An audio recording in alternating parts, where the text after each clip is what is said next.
अस्सलाम वालेकुम स्टूडेंट्स। हम मैथ्स क्लास 7 का यूनिट नंबर 4 एक्सरसाइज नंबर 3 4.3 आज हल करने जा रहे हैं। ये यूनिट है रेशो के मुताबिक और इसमें है एक्सरसाइज नंबर 4.3। ये क्वेश्चन है, ये भी रेशो से रिलेटेड है। क्वेश्चन नंबर 1 है, कैलकुलेट द इंक्रीज्ड और decrease quantity according to given ratio. इस क्वेश्चन में ये कहते हैं कि ये क्वांटिटी अगर कम होता है या बढ़ता जा रहा है इस रेशो के मुताबिक जो दिया गया है। क्वांटिटी भी दिया गया है और रेशो भी दिया गया है हर एक पार्ट में। और इस के मुताबिक, इस रेशो के मुताबिक क्या ये क्वांटिटी जो दिया गया ये बढ़ रहा है या कम होता जा रहा है, और अगर बढ़ रहा है तो कितना, अगर कम होता जा रहा है तो कितना। तो रेशो से हम फाइंड कर सकती है कि कोई क्वांटिटी अगर इस रेशो से है तो ये क्या ये बढ़ रहा है या कम होता जा रहा है, और कितना बढ़ रहा है या कितना कम होता जा रहा है। तो इसको हल करते हैं। बहुत बार हल करने से पहले हमेशा की तरह अगर चैनल पर नए हैं तो चैनल को सब्सक्राइब करें और वीडियो को लाइक करें। तो क्वेश्चन के पार्ट हल करते हैं। तो क्वेश्चन नंबर 1 का पार्ट नंबर ए है 48 meter in the ratio of 5:8। तो क्या 48 मीटर जो है अगर इस रेशो से क्या ये बढ़ रहा है और या कम होता जा रहा है, अगर बढ़ रहा है तो कितना, अगर कम हो रहा है तो कितना। तो आप इस बात का ख्याल रखिए कि अगर ये पहला वाला इनसा जो है रेशो के लेफ्ट साइड पर पहला वाला अगर ये छोटा है इस दूसरे वाले से तो ये क्वांटिटी डिक्रीज होता जा रहा है यानी कम होता जा रहा है। और अगर पहला वाला इनसा जो है ये बड़ा है और दूसरे वाले से तो फिर ये आपको ये मालूम हो कि ये फिर ये क्वांटिटी जो है इस रेशो से ये बढ़ रहा है असल क्वांटिटी से। अगर ये बड़ा है ये पहले वाला तो क्या है फिर वो असल क्वांटिटी से ये कम होता जा रहा है। और अगर पहला वाला बड़ा है और ये छोटा है तो फिर ये असल क्वांटिटी से बढ़ रहा है और असल क्वांटिटी जो है वो छोटा रह जाता है। तो इसका तरीका ये है कि इसको सोल्यूशन कर दे। हमारे पास टोटल जो है क्वांटिटी है 48 मीटर और रेशो हमारे पास है 5:8। तो इसको हम इस हालत में भी लिख सकते हैं, ये वाला ये हम ऐसा भी लिख सकते हैं 5/8 परीक्षण के हालत में। तो जब हम इसको परीक्षण के हालत में लिखी तो हमको मालूम हो जाएगा ये एक प्रॉपर परीक्षण है। प्रॉपर परीक्षण वो होता है जिसमें डिनोमिनेटर बड़ा होता है और ऊपर वाला डिनोमिनेटर जो है छोटा होता है, तो प्रॉपर परीक्षण कहा जाता है। तो अब हमें पता चलेगा कि जब प्रॉपर परीक्षण में हमेशा क्वांटिटी जो है वो डिक्रीज होता जा रहा है। तो अब इसको मल्टीप्लाई करते हैं इससे 5/8 मल्टीप्लाई वो क्वांटिटी जो हमें दिया गया है 48। तो इस 48 को आप क्या करें, इस 8 से डिवाइड करें और फिर 5 से मल्टीप्लाई करें। तो 8 एकम 8 और 6 48। तो ये हमारे पास क्या रह गया 5 × 6 रह गया। ये 8 ख़त्म हो गया, ये 48 भी ख़त्म हो गया। यहाँ पर 5 रह गया और ये यहाँ पर 6 तो 5। तो इससे हमारे पास क्या आता है 5 जगह 30। तो 30 चूँकि वो असल क्वांटिटी जो है पहले वाला 48 था, यहाँ पर 30 आ गया। तो ये हमें पता चल गया कि ये डिक्रीज हो गया,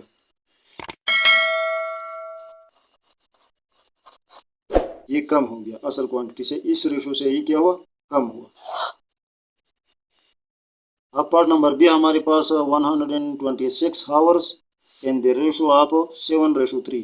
तो यहाँ पर 7:3 है। तो यहाँ पर ये 7 जो है पहला वाला ये बड़ा है और दूसरा वाला जो है ये छोटा है। तो ये हमारे पास इम्प्रॉपर फ्रैक्शन बनता है और इसमें क्वांटिटी जो है ये बढ़ जाएगा, ये ज़्यादा हो जाएगा। इस रेशो से ये अपने असल क्वांटिटी से बढ़ जाता है। तो इसका सलूशन करते हैं उस तरीके से इसको लेते हैं। टोटल हमारे पास है 126 हावर्स और रेशो हमारे पास क्या है, इस रेशो के हिसाब से ये चेंज हो जाए तो 7:3 हमारे पास ये है। तो ये हम ऐसा भी लिख सकते हैं कि 7/3। तो ये एक इम प्रॉपर फ्रैक्शन बन गया हमारे पास। अब हम इसको क्या करेंगे, इस 7:3 को मल्टीप्लाई करेंगे उस क्वांटिटी के साथ जो हमें दिया गया है। तो 126 और हमारे पास आ गया। अब 126 को 3 पर डिवाइड करें तो ये 4 3 12 और 3 2 6, तो ये 42 रह गया और ये 3 ख़त्म हो गया और यहाँ पर ये 7 रह गया। तो ये हमारे पास आ गया 7 × 42। तो अब इसको आपस में मल्टीप्लाई करें तो 7 दूनी 14, 1 असील 4 से 28 और 1 29। तो इससे क्या बन गया 294। असल क्वांटिटी हमारे पास के 126। अगर इस रेशो से ये चेंज हो जाता है तो फिर ये बढ़ जाता है, तो हम यहाँ पर लिखेंगे इंक्रीज। असल क्वांटिटी से क्या हुआ, ये बढ़ गया। यहाँ पर पार्ट नंबर सी है 8900 इन द रेशो ऑफ 9:10। 9:10 है। ये भी अगर परीक्षण के हालत में लिया जाए तो ये एक प्रॉपर परीक्षण है, और इसमें क्वांटिटी क्या होगा, डिक्रीज होगा, कम होगा। तो इसका सलूशन करते हैं। टोटल हमारे पास है, टोटल क्वांटिटी हमारे पास है 8900। रेशो हमारे पास है 9:10। तो इसको परीक्षण की हालत में हम लिखेंगे तो ये हमारे पास आएगा 9/10। तो ये एक प्रॉपर परीक्षण बन गया। अब हम इसके साथ क्या करते हैं, मल्टीप्लाई करते हैं वो नंबर। तो 9/10 मल्टीप्लाई 8900। तो इसी पर को इसके साथ क्रॉस करे तो ये ख़त्म हो गया, ये 890 रह गया। तो ये 890 9 के साथ मल्टीप्लाई करें 890। तो इसको 9 के साथ मल्टीप्लाई करें, 0 0 9 81 8 80 9 72 और 8 80। तो 8010 बन गया। असल है 8900, यहाँ पर है 8010। तो ये हमारे पास क्या हुआ, डिक्रीज हुआ। ये कम हुआ। असल इस रेशो से अगर हम ये चलते हैं तो ये क्या होगा, कम होगा। अब पार्ट नंबर डी हमारे पास 666 इन द रेशो ऑफ 5:3। तो यहाँ पर ये इम्प्रॉपर परीक्षण है। ये 5 पहला वाला बड़ा है, ये दूसरा वाला छोटा है। तो इससे मतलब है कि ये रेशो इस हिसाब से, ये क्वांटिटी अगर इस रेशो से चलेगा तो ये क्या होगा, बढ़ जाएगा अपने असल से। तो इसका सलूशन बस उसी तरीके से करते हैं। हम लिखते हैं टोटल क्वांटिटी हमारे पास है 666। रेशो हमारे पास है 5:3। अब इसको परीक्षण के हालात में लिखिए तो ये हमारे पास आता है 5/3, जो कि ये एक इम्प्रॉपर परीक्षण है। अब हम इसको मल्टीप्लाई करते हैं क्वांटिटी के साथ हो तो 666 आ गया। ये 666 इस 3 से डिवाइड करिए तो 3 दूना 6, 3 दूना 6, 3 दूना 6, तो ये क्रॉस हो गया। यहाँ पर 222 आ गया। अब ये 5 रह गया, यहाँ पर 222 रह गया, बाकी ख़त्म हो गया। तो 5 मल्टीप्लाई क्या 222। तो इसको आप मल्टीप्लाई करें तो 5 दूनी 10, 1 असील 5 दूनी 10, 1 11, 1 असील 5 दूनी 10, 1 11। तो 1110 बन गया। यहाँ पर ओरिजिनल क्वांटिटी है 666। तो ये क्या होगा, इंक्रीज हुआ, ये बढ़ गया। तो यहाँ पर पार्ट नंबर ई है 428 इन द रेशो ऑफ 3:4। तो इसका सलूशन भी उस तरीके से, टोटल क्वांटिटी हम लिखते हैं 428। रेशो हमारे पास है 3:4। और इसको परीक्षण के हालत में लिखते हैं तो 3/4 आ गया। ये एक प्रॉपर परीक्षण हुआ। अब इस 3/4 को मल्टीप्लाई करें उस क्वांटिटी से जो कि 428 है।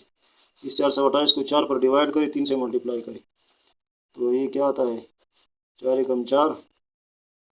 यहाँ पर है 4 एकम 4 और ये 28 दो इंचों का अब डिवाइड करते हैं तो यहाँ पर 0 लगाइए तो यहाँ पर 0 लग गया। फिर 4 7 28 तो ये 107 आ गया। तो 107 को 3 से मल्टीप्लाई करें तो हमारे पास क्या है 7 3 21। तो 2 असील 3 0 0 और 2 तो 2। तो हमारे पास ये 2 बन गया और 3 एकम 3 तो 321 इससे बन गया। अब ओरिजिनल जो है 428 है और ये क्या गया 321। तो ये डिक्रीज हुआ, कम हुआ इस रेशो के हिसाब से। अब पार्ट नंबर एफ है 35 एंड द रेशो ऑफ 2:5। ये 35 है और इस रेशो से इसमें चेंज आता है, 2:5 के हिसाब से इसमें चेंज आता है। तो ये बढ़ जाता है या कम हो जाता है। तो ये वाला, ये जो प्रॉपर फ्रैक्शन है जिसे आता है, ये हमारे पास क्या है, ये कम हो जाता है। इस वाला नंबर को देखिए, अगर ये छोटा है इससे तो फिर ये क्वांटिटी कम हो जाता है, अगर ये वाला नंबर बड़ा है इस वाले से तो फिर ये क्वांटिटी बढ़ जाता है। तो इसका सोल्यूशन उस तरीके से करके है। टोटल हमारे पास है 35, रेशो हमारे पास है 2:5। तो इसको फ्रैक्शन की हालत में लिखते हैं तो 2/5। अब इस 2/5 को मल्टीप्लाई करें क्वांटिटी से जो कि 35 है, तो इसको 5 पर डिवाइड करें तो 5 7 35, तो 17 गया यहाँ पर 2। तो ये हमारे पास बराबर आ गया 2 × 7 से, जो कि 7 दूनी 14 हमारे पास आ गया। यहाँ पर असल क्वांटिटी जो है 35 है, तो ये हमारे पास क्या हुआ, डिक्रीज हुआ,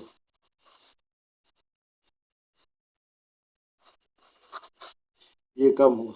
इस क्वेश्चन से यानी आपको कोई क्वांटिटी दिया जाए और उसके साथ एक रेशो दिया जाए, आपको से कहा जाए कि इस रेशो से अगर इस क्वांटिटी में आप तब्दीली करें तो क्या ये क्वांटिटी कम हो जाएगा या बढ़ जाएगा, और अगर कम हो जाता है तो कितना कम हो जाएगा, अगर बढ़ जाता है तो कितना बढ़ जाता है। तो उसका तरीका ये है कि अगर आपको कोई भी क्वांटिटी, कोई भी मकदार दिया जाता है और आपको उसके साथ एक रेशो दिया जाता है कि इस रेशो के हिसाब से अगर इसमें चेंज किया जाए तो ये क्या हो जाता है। तो इसका तरीका ये हो गया।